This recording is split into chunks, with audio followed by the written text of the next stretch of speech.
नमस्कार साथियों, स्वागत है एक बार फिर आप सबका आल्हा उदल के वीर गाथा के इस सीरीज में, जिसमें कहानी चल रही है अमरजीत का विवाह उर्फ कर्नाटक की लड़ाई की।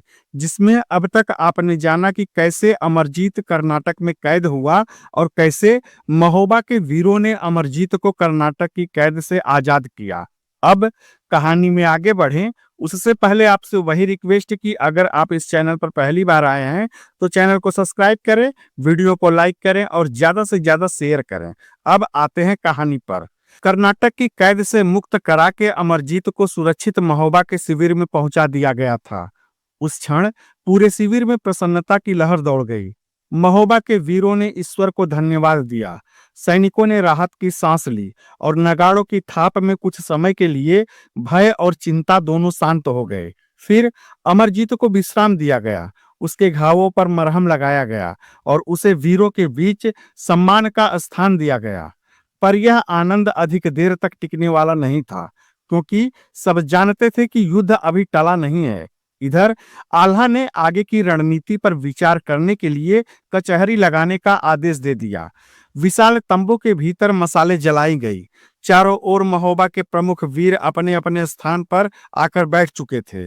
आल्हा, उदल, मलखान, ढेवा, ब्रह्मानंद, तालहन सैयद और अन्य योद्धा सभी अपने स्थान पर बैठे थे। कुछ देर तक तंबू में गहरा सन्नाटा छाया रहा। केवल मसालों की लौ की सरसराहट ही सुनाई दे रही थी। तभी आल्हा ने उस मौन को तोड़ते हुए गंभीर स्वर में कहा, वीरों, हमने अमरजीत को सुरक्षित कैद से बाहर निकाल लिया है। यह हमारी पहली विजय है।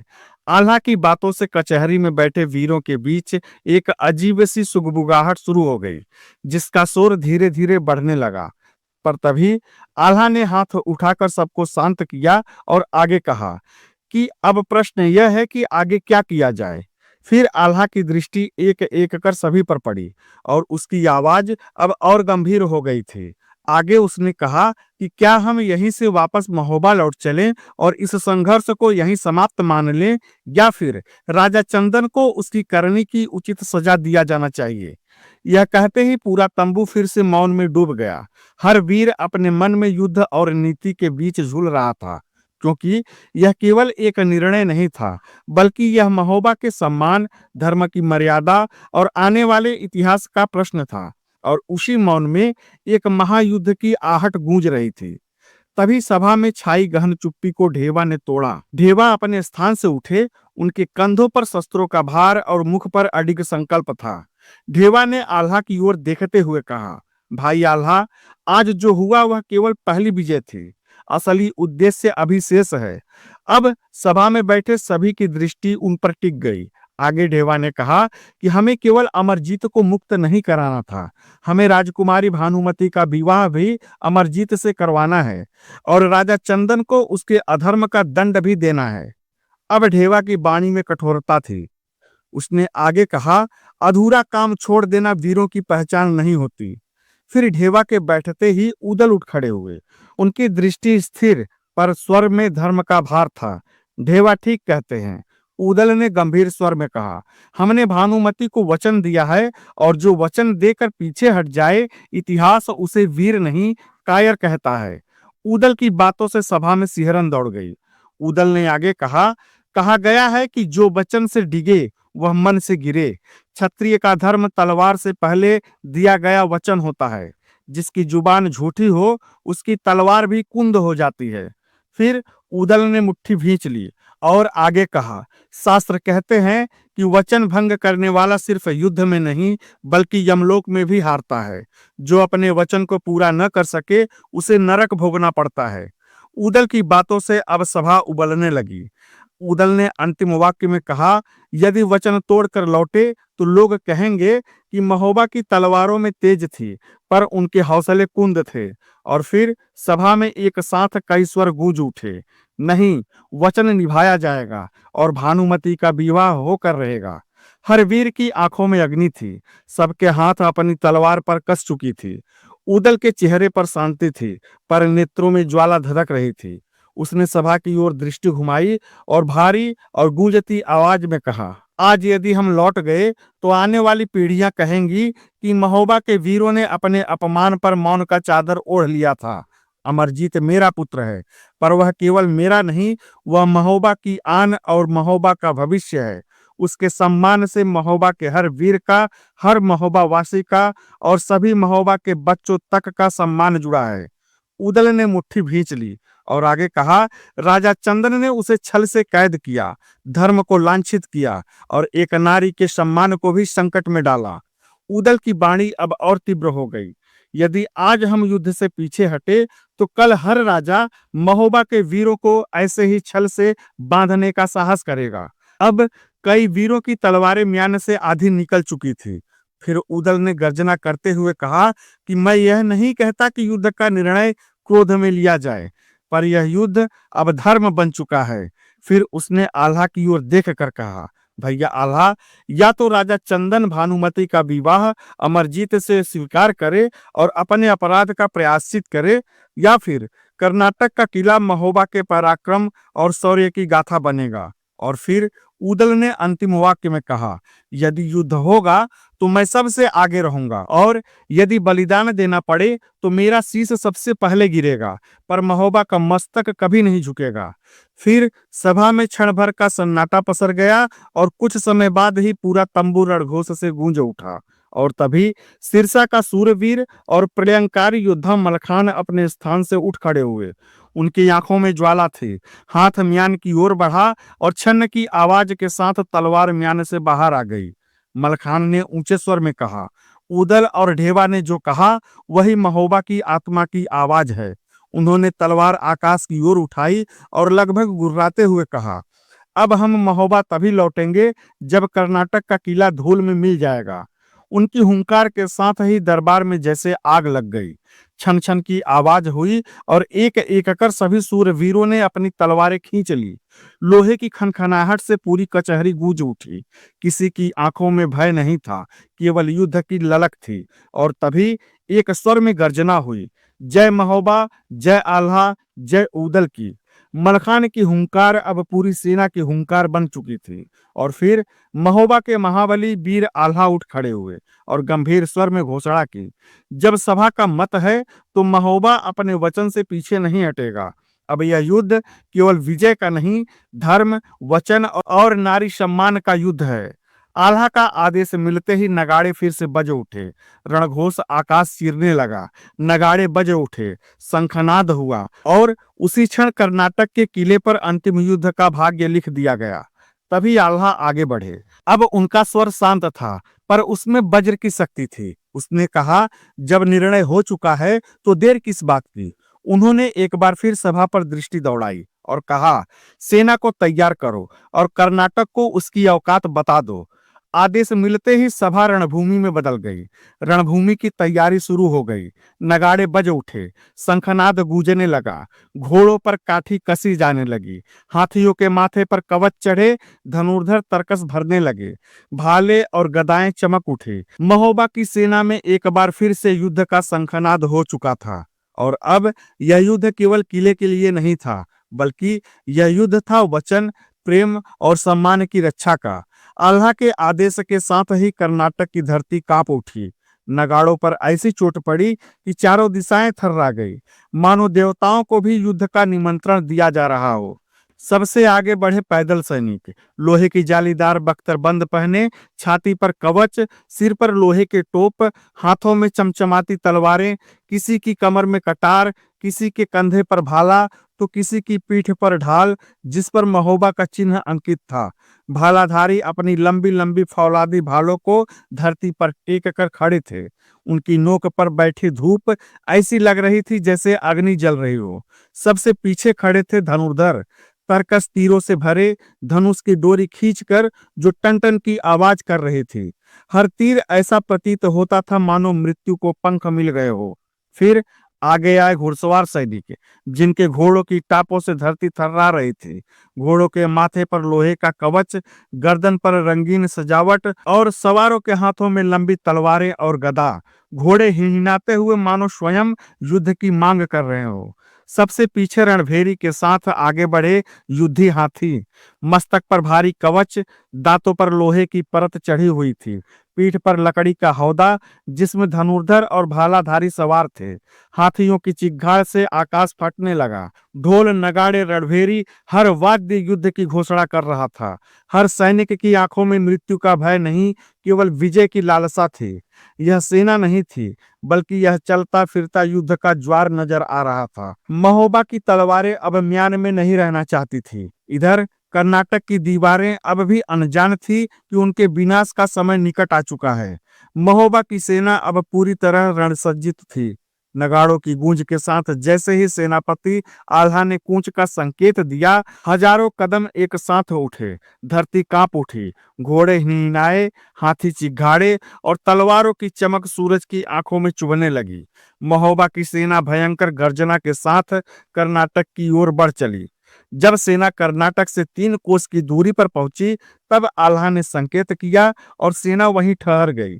तब आल्हा ने रूपनवारी को बुलाया। रूपनवारी महोबा का नाई, पर वह केवल नाम का नाई था। वास्तव में वह महोबा का विकट वीर था। उसका नेग ही था एक पहर तक तलवार चलाना। उसके लिए दान में दिया गया वही समय ही माना जाता था। आल्हा ने उसे गंभीर स्वर में कहा, रूपनवारी, तुम कर्नाटक जाओ और राजा को विवाह का शगुन दे आओ, और साथ ही यह चेतावनी भी दे देना कि या तो अपनी पुत्री भानुमति का विवाह अमरजीत से करवाकर सम्मानपूर्वक विदा कर दे, या फिर युद्ध के लिए तैयार रहे, क्योंकि महोबा की बारात अब बहुत नजदीक आ चुकी है। यह सुनते ही रूपनवारी की आंखों में चमक दौड़ गई। वह हंसते हुए बोला, महावीर आल्हा, बहुत दिन हो गए। बैठे बैठे तलवार में जंग लग गई थी। आज मौका मिला है उस जंग को रक्त से साफ करने का। पर एक बात यह है कि यह काम मैं पैदल नहीं कर सकता। तब आल्हा ने प्रश्नवाचक दृष्टि से उसकी ओर देखा। आगे रूपनवारी बोला, कर्नाटक की धरती पर जादू चलता है। वहां साधारण घोड़े पर बैठना मौत को बुलाने जैसा है। इसलिए मुझे ऊदल का घोड़ा चाहिए, जो सबसे तेज, सबसे चतुर और युद्ध में परखा हुआ है। यह सुनकर वहां क्षण भर के लिए सन्नाटा छा गया। ऊदल की सवारी कोई साधारण घोड़ा नहीं था, वह युद्ध का साथी था। पर आल्हा ने एक पल भी न सोचते हुए कहा, अगर महोबा का मान और अमरजीत का विवाह दांव पर है, तो ऊदल का घोड़ा भी आज महोबा की सेवा में अवश्य जाएगा। फिर क्या था? रूपनवारी ने घोड़े की लगाम थामी, तलवार को कमर में कसा और मुस्कुराते हुए बोला, तो फिर राजा चंदन को आज पता चल जाएगा कि महोबा की बारात कैसी होती है। इतना कहकर वह आल्हा का संदेश हृदय में संजोकर ऊदल के बैदुल घोड़े पर सवार हो गया। जैसे ही उसने एड़ लगाई, बैदुल घोड़ा ऐसे दौड़ा मानो धरती से नहीं हवा से बातें कर रहा हो। घोड़े की टापों से चिंगारियां निकलने लगी और कुछ ही पलों में कर्नाटक का विशाल किला उसके सामने खड़ा था। ऊंची प्राचीरें, लोहे से मढ़े फाटक और चारों ओर सशस्त्र पहरेदार। जैसे ही रूपनवारी किले के मुख्य द्वार पर पहुंचा, पहरेदारों ने अपने बर्छे आगे कर दिए और एक कठोर स्वर गूंजा, ठहरो, कौन हो तुम और किस काम से कर्नाटक के किले में आए हो? जवाब में रूपनवारी ने घोड़े की लगाम ढीली की और सीना तान कर बोला, मैं महोबा का संदेशवाहक हूँ। मुझे महाराज चंदन के पास जाना है। जाकर उनसे कह दो कि महोबा से संदेशवाहक आया है। उसकी आवाज में न भय था न हिचक, परंतु उस समय किले के भीतर की स्थिति पहले से ही अशांत थी। अमरजीत के काल कोठरी से निकल जाने के बाद पूरे किले में खलबली मची हुई थी। पहरेदारों की नाकामी पर राजा चंदन आग बबूला था। दरबार में चीख चिल्लाहट, दंड और धमकियां लगातार गूंज रही थी। ऐसे में पहरेदार ने सोचा कि ऐसे समय में बिना आज्ञा के किसी बाहरी को अंदर ले जाना अपनी गर्दन कटवाने जैसा है। फिर उसने रूपनवारी की ओर संदेह भरी नजरों से देखा और कहा, यहीं रुको, मैं महाराज से आज्ञा लेकर आता हूँ। इतना कहकर वह तेजी से किले के भीतर राजा के दरबार की ओर दौड़ पड़ा। और इधर किले के बाहर रूपनवारी बैदुल घोड़े पर बैठा मुस्कुरा रहा था। उसे पता था यह केवल संदेश नहीं, युद्ध की दस्तक है और बहुत जल्द कर्नाटक की दीवारें महोबा के शौर्य से कांपने वाली थी। पहरेदार को गए काफी समय बीत चुका था। रूपनवारी की आंखें अब स्थिर नहीं थी। उनमें महोबा का स्वाभिमान जल रहा था। उसने बैदुल घोड़े की लगाम धीरे से कसी और घोड़े को आगे बढ़ाया। तभी द्वार पर खड़े 2 अन्य पहरेदार चौकन्ने हो गए।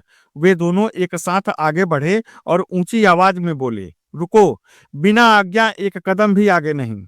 कहते हुए उन्होंने रूपनवारी के घोड़े को रोकना चाहा, पर वे क्या जानते थे कि यह कोई साधारण दूत नहीं, यह महोबा का नाई था, जिसकी नसों में वीरता का लहू और दिल में राज्य का मान बहता था। जैसे ही पहरेदारों ने अपनी तलवारें खींची कि रूपनवारी बिजली बन चुका था। न कोई चेतावनी, न कोई विलंब, एक झटके में उसने घोड़े की पीठ से आधा शरीर आगे झुकाया और अगले ही क्षण छन छन की आवाज के साथ दोनों पहरेदारों की तलवारें हाथों से छूटकर धरती पर जा गिरी। पहरेदार अभी समझ भी न पाए थे कि क्या हुआ कि तभी रूपनवारी घोड़े से कूद पड़ा और घुटने से एक को धक्का दिया और कंधे से दूसरे को झटका दिया और पलक झपकते ही दोनों को धराशायी कर दिया। फिर उनकी अपनी ही कमरबंदों से रूपनवारी ने उन्हें खंबे से बांध दिया। पसीने से लथपथ पहरेदार बस एक दूसरे को देखते रह गए। यह दृश्य रूपनवारी की फुर्ती, साहस और महोबा की शान का जीवंत प्रमाण था। फिर उसने एक बार किले की ऊंची दीवारों को देखा, हल्की मुस्कान दी और बैदुर घोड़े को एंड लगाई। घोड़ा गरजता हुआ आगे बढ़ गया और रूपनवारी कर्नाटक के किले के भीतर प्रवेश कर गया। अब संदेश द्वार पर नहीं, सीधे सिंहासन तक पहुंचने वाला था। उधर कर्नाटक के राज दरबार में भारी कचहरी लगी हुई थी। सभा में मौन नहीं, भय और क्रोध घुला हुआ था। कालकोठरी से कैदी के भाग जाने की खबर राजा चंदन के मस्तिष्क में आग बनकर सुलग रही थी।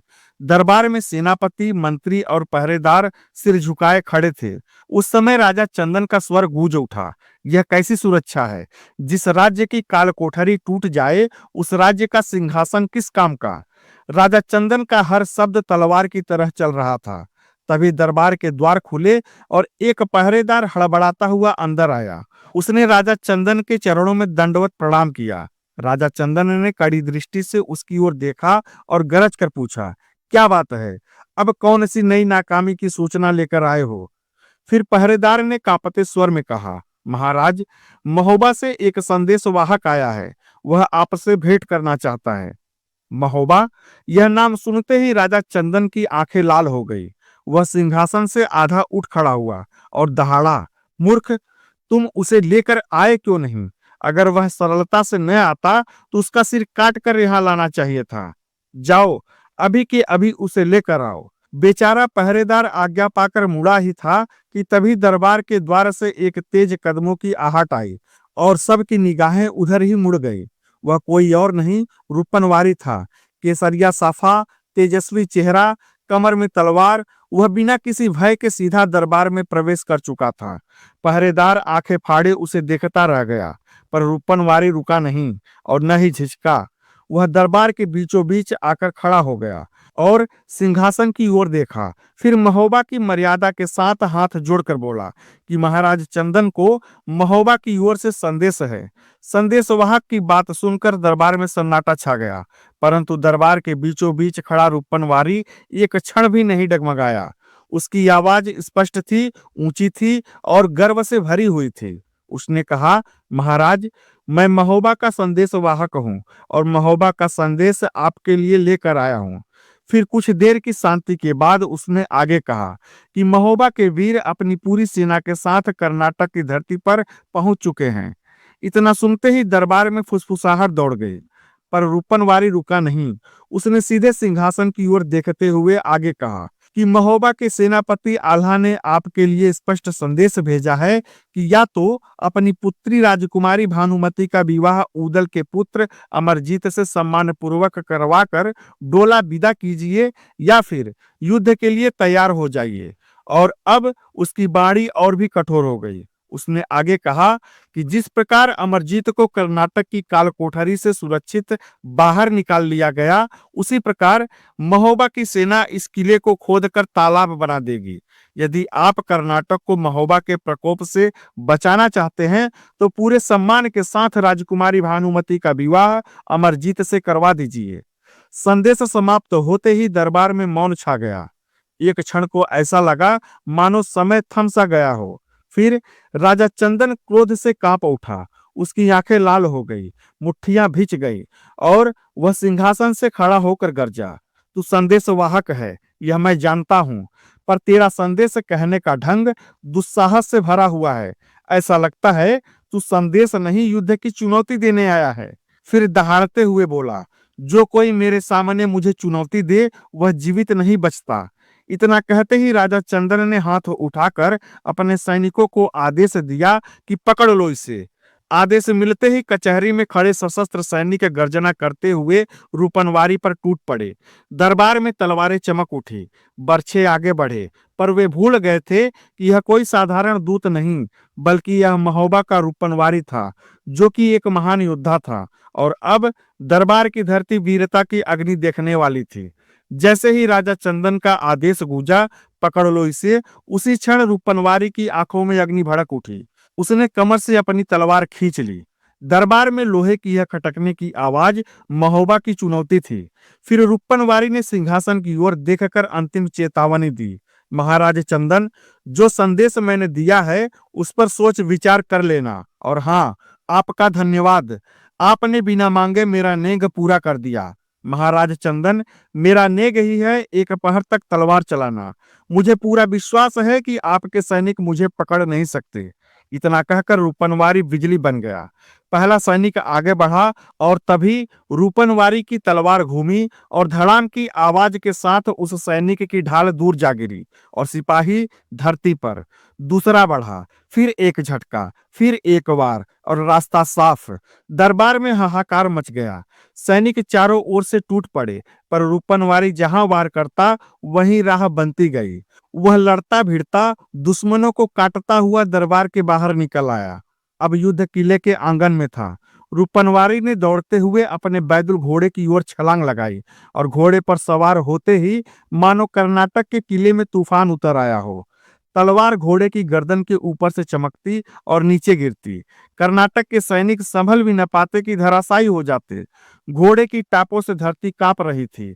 डर से पहरेदार चिल्लाए कि बंद करो, द्वार बंद करो, और किले का भारी मुख्य द्वार धड़ाम से बंद कर दिया गया। पर वे भूल गए थे कि यह ऊदल का बैदुल घोड़ा था, जिस घोड़े पर बैठकर ऊदल ने असंख्य युद्ध जीते थे। रूपनवारी ने घोड़े की लगाम कसी, एड़ लगाई और हिनहिनाता हुआ बैदुल घोड़ा आकाश की ओर उछल गया। एक पल के लिए ऐसा लगा मानो घोड़ा उड़ रहा हो और अगले ही क्षण वह किले की ऊंची दीवार को लांघ चुका था। दीवार के उस पार बैदुल सुरक्षित उतरा। रूपनवारी हंसता हुआ पीछे मुड़कर कर्नाटक के किले को देखा और गर्जना की, अब युद्ध का निर्णय तुम्हारा है राजा चंदन। और फिर पलक झपकते ही वह कर्नाटक की सीमा से बाहर महोबा की सेना की ओर बढ़ गया। कर्नाटक का किला सन्न रह गया। आज एक संदेशवाहक पूरे किले पर भारी पड़ गया था। कर्नाटक के किले की ऊंची दीवारें अब पीछे छूट चुकी थी। आगे फैला था खुला मैदान और मैदान के उस पार महोबा की वीर सेना थी। बैदुल घोड़ा अब भी हवा से बातें कर रहा था। रूपनवारी घोड़े की गर्दन थपथपाते हुए गर्जना कर उठा, शाबाश बैदुल, आज फिर तूने उदल की शान रख ली। कुछ ही देर में महोबा के जंगी तंबू दिखाई देने लगे। दूर से महोबा के पहरेदारों ने घोड़े की चाल देखी और पहचान गए कि रूपनवारी लौट आया। यह समाचार पल भर में पूरे शिविर में फैल गया। नगाड़े अपने आप बज उठे। महोबा के सैनिक दौड़ते हुए बाहर निकले और घोड़ा बैदुल सीधे आल्हा के तंबू के सामने आकर रुका। फिर रूपनवारी घोड़े से कूदा। उसके चेहरे पर थकान नहीं, विजय की चमक थी। तभी आल्हा बाहर आए। उनके पीछे उदल, मलखान, ढेवा और अन्य वीर भी बाहर आ गए। रूपनवारी ने हाथ जोड़कर महोबा की मर्यादा में प्रणाम किया और बोला, सेनापति आल्हा, आपका संदेश राजा चंदन तक जैसे का तैसा पहुंचा दिया है। यह सूचना पाते ही आल्हा की आंखें तेज हो उठी और आल्हा ने पूछा कि क्या बोला हुआ है। तब रूपनवारी ने एक लंबी सांस ली और पूरे मैदान में गूंजती आवाज में कहा कि राजा चंदन क्रोध से तिलमिला उठा। उसने मेरे संदेश को युद्ध की चुनौती माना और मुझे पकड़ने का आदेश अपने सैनिकों को दे दिया। रूपन की बात सुनकर सैनिकों में एक गर्जना उठी, हर हर महादेव की। फिर रूपनवारी आगे बोला, उसके दरबार में मैंने अकेले ही उसके सिपाहियों से लोहा लिया। किले का द्वार बंद कर दिया गया, पर उदल के बैदुल ने दीवार लांघ दी और मैं सुरक्षित लौट आया। यह सुनते ही सारे शिविर में उत्साह की लहर दौड़ गई और सबकी तलवारें म्यान से अपने आप आधी निकल आई। और तभी उदल एक कदम आगे बढ़ा और बोला, राजा चंदन युद्ध ही चाहता है, तो उसे युद्ध ही मिलेगा।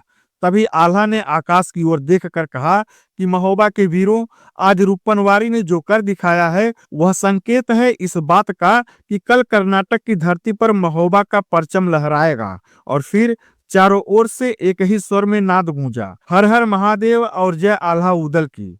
और अब रात के अंधेरे में युद्ध की आग और भी तेज जलने लगी। साथियों, अब युद्ध का परिणाम क्या होगा?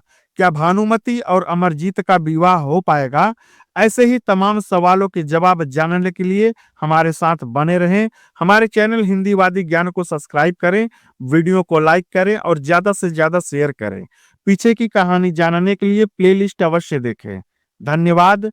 जय हिंद।